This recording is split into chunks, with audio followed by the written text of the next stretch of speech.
Oke, jadi bagaimana cara sekarang melakukan transaksi tanpa meja? Jadi pemesanan langsung ya, pemesanan langsung.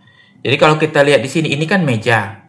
Nah, jadi untuk melakukan pemesanan langsung menu tanpa meja, jadi ini kasus biasanya terjadi misalnya ada orang yang datang ke resto, langsung beli, lalu dibungkus bawa pulang. Artinya take away ya, kira-kira seperti itu. Nah, ini langsung klik saja di atas sini ya, di keranjang yang di bagian atas. Kalau tampilan di smartphone ya kliknya di sini.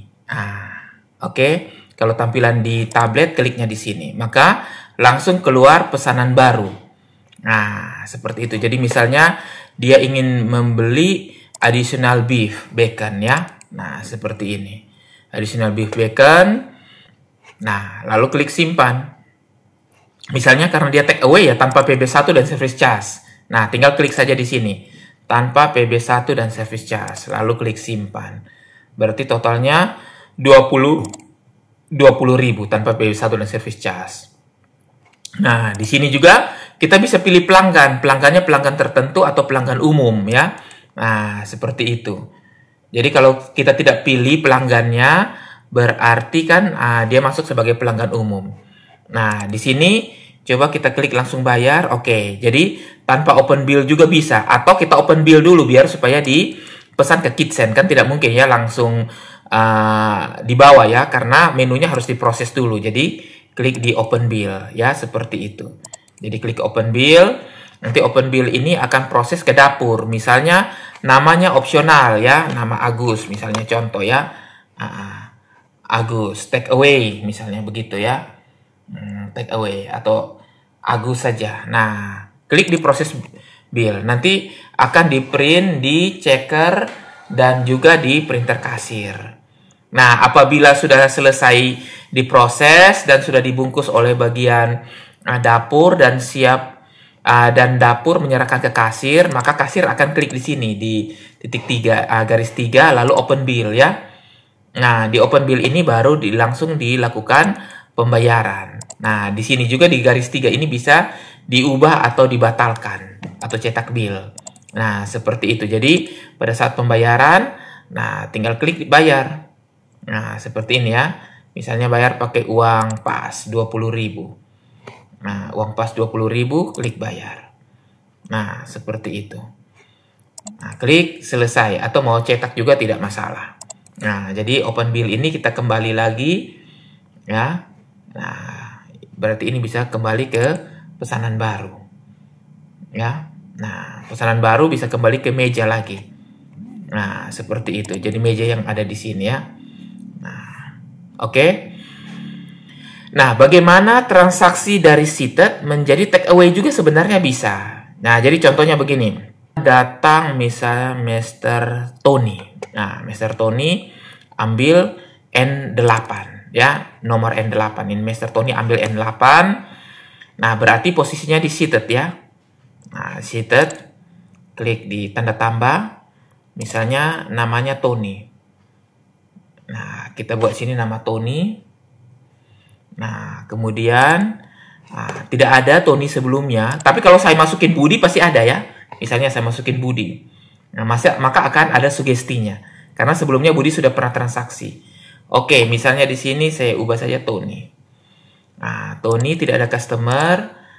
Nomor handphone 000 saja.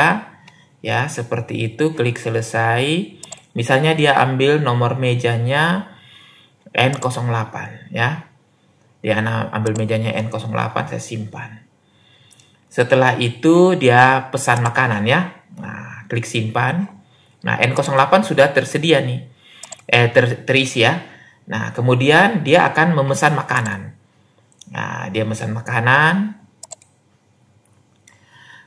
Misalnya dia pesan ini spaghetti beef. Nah, dia pesan spaghetti beef, ini dia pesan. Nah, begitu dia pesan, kita sudah proses ke dapur, ya. Proses ke dapur atau proses bill. Nah, berarti yang Tony ini ya sudah terisi dan sudah ada menu. Nah, tiba-tiba Tony bilang, oh saya tidak jadi makan di sini, bungkus aja bawa pulang. Nah, bagaimana caranya supaya N08 ini menjadi tersedia? Nah, jadi klik di titik 3 ini, ya. Klik di titik 3 ini, lalu klik di batalkan. Nah, seperti itu. Nah, jadi batalkan saja. Tetapi ini tidak membatalkan menu yang sudah dipesan Tony. Jadi karena mau dibungkus, jadi setelah diproses selesai, maka tinggal klik di sini di titik 3 yang di atas ini. Lalu print open bill, ya seperti itu. Maka tetap saja ini tidak akan dibatalkan. Kecuali Tony tidak jadi membeli ini baru dibatalkan dari atas ya, dari atas ini baru dibatalkan menunya semua. Nah, ini baru dibatalkan di sini.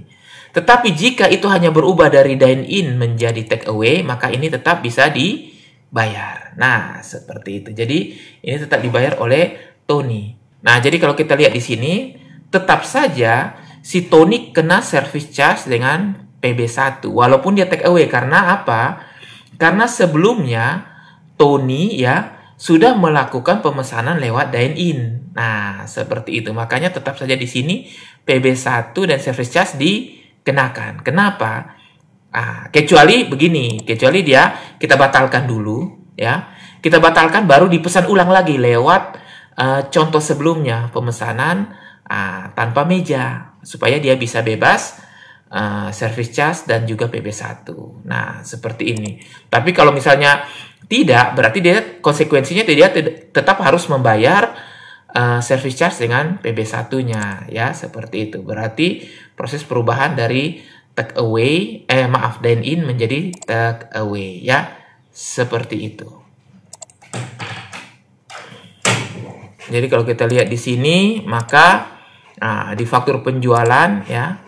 Nah, ini atas nama Tony juga ada ya. Nah, ini dia. Walaupun berubah dari dine in menjadi take away.